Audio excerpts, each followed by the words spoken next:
श्री रामकृष्ण चरितमानस दोहा क्रमांक 66। ओ श्यामा सुंदरी नारी द्विज के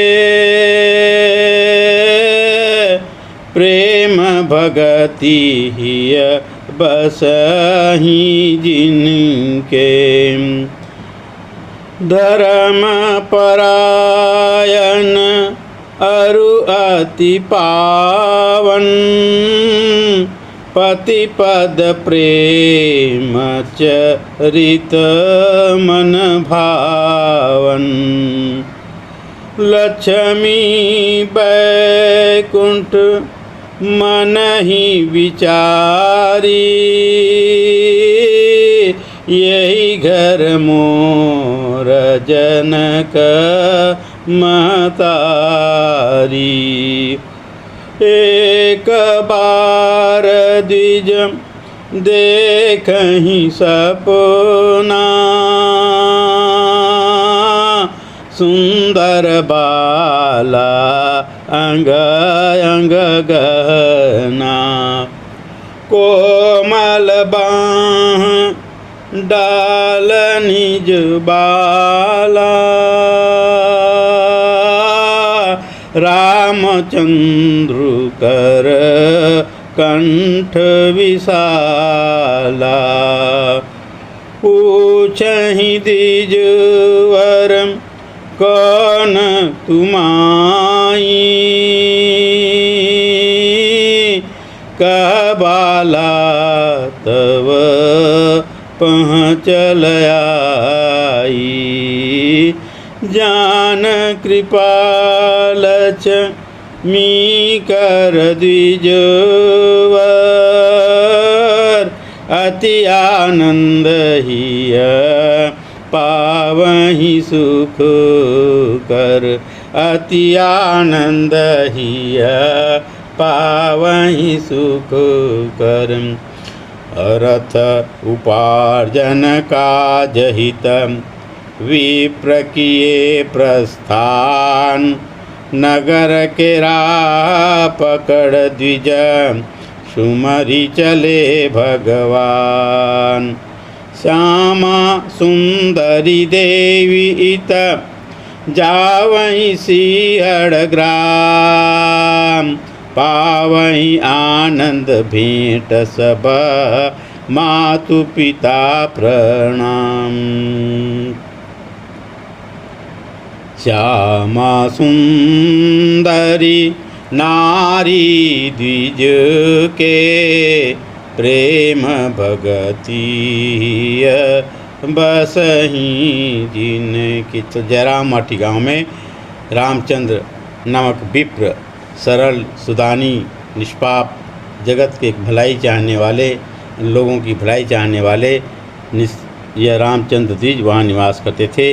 उनकी प्राण प्रिया पत्नी की नाम था श्यामा सुंदरी। वह भी प्रेम भगति उनके हृदय में प्रेम और भगति का हमेशा निवास रहता था। धर्म परायण अरु अति पावन पति पद प्रेम चरित मन भावन। यह श्यामा सुंदरी भी रामचंद्र की जो पत्नी थी वह भी बड़ी धर्मपरायण थी, अत्यंत पवित्र थी, पति के चरणों में प्रेम करने वाली थी और उनका चरित्र तो ऐसा मनोहर था, प्रत्येक मनुष्य के मन को लुभा लेने वाली थी। ऐसे रामचंद्र सरल चित्त अमल मन वाला और ऐसे रामचंद्र की पत्नी धर्मपरायण अति पावन पति के चरणों में प्रेम करने वाली, जिसकी हृदय में प्रेम और भगति का निवास है, ऐसे पति पत्नी को देख करके लक्ष्मी जो है बैकुंठ में बैठे बैठे विचार करती है। लक्ष्मी बैकुंठ मन ही विचारी यही घर मोर जनक महतारी। लक्ष्मी जो बैकुंठ में बैठ करके विचार करती है कि यह घर ही मेरी जनक और महतारी है, अर्थात रामचंद्र ही मेरे पिता होंगे और श्यामा सुंदरी मेरी माँ होगी। इस घर में ही मैं प्रभु के लीला में सहयोग करने के लिए अवतरित होंगी, जन्म ग्रहण करूंगी। एक बार द्विज देखहि सपना, सुंदर बाला अंग अंग गहना, कोमल बाह डाल निज बाला, राम चंद्र कर कंठ विशाला। एक बार रामचंद्र जो है सपना में देखते हैं क्या कि एक सुंदर लड़की 8-10 वर्ष की लड़की जो अपने प्रत्येक अंग अंग में गहना पहनी हुई है वह आती है और अपनी कोमल बाह को रामचंद्र के विशाल कंठ में लपेट करके ऐसे डाल देती है। पूछहि द्विजवर कौन तुमाई, कह बाला तव पहुँचल आई, जान कृपा लक्ष्मी कर द्विजवर, अति आनंदिय पावहि सुख कर।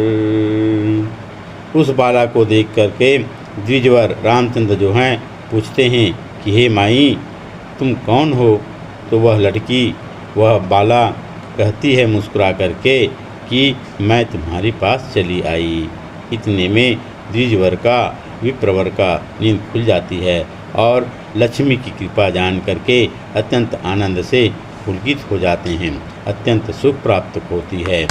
अर्थ उपार्जन का जहित विप्र किए प्रस्थान, नगर के राह पकड़ द्विज सुमरी चले भगवान। इसके कुछ दिन बाद ही विप्र रामचंद्र जो है जयराम माटी से नगर की ओर कलकत्ता की ओर प्रस्थान करते हैं धनोपार्जन के कार्य के लिए। अर्थ उपार्जन का जहित विप्र किए प्रस्थान। और श्यामा सुंदरी उसकी जो पत्नी है वह श्यामा सुंदरी देवी इत, जावहि सिंहड़ ग्राम, पावहि आनंद भेट सब, मातु पिता प्रणाम। इधर रामचंद्र जो हैं कलकत्ता के लिए प्रस्थान करते हैं और कुछ देर बाद श्यामा सुंदरी देवी जो हैं सिंहड़ ग्राम उनकी नैहर जहाँ माँ पिताजी रहते हैं वहाँ जाती हैं और अपने माताजी से पिताजी से मुलाकात करके भेंट करके प्रणाम करती हैं, आशीर्वाद लेती हैं और आनंद पूर्वक सभी आनंद मनाते हैं। बोलिए भगवान श्री राम कृष्ण देव की जय। जगत जननी माँ शारदा देवी की जय।